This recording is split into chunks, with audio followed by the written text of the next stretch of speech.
আসসালামু আলাইকুম। কেউ ফুল দেখে করতে পারেন ভুল। ফুল কিন্তু আমার না, ফুল হচ্ছে আরেকজনের। ফুলটা আমি নিয়ে বেড়াচ্ছি, আর এই ফুলটা হয়তো দেখেন কতগুলো গোলাপ ফুল, লাল গোলাপ, কালো পলির ভিতর মোড়ানো।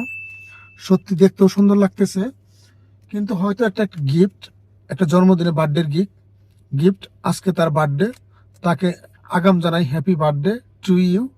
যদি আমি লোকটার নামটা জানি না, কিন্তু তার বার্থডে, আর এই বার্থডে উপলক্ষে তাকে এই ফুলের গিফটটা দেওয়া হবে, ফুলের একটা তোড়া।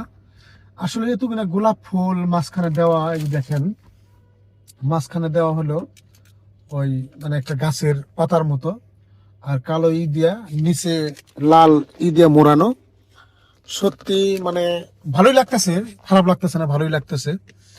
আপনাদের কেমন লাগলো আজকের ভিডিওটা? ফুলটা আমার জন্য না, ফুলটা তার জন্যই, যার আজকে জন্মদিন। তাকে আবারও জানাই হ্যাপি বার্থডে টু ইউ। ভালো থাকবেন, সুস্থ থাকবেন। আসসালামু আলাইকুম।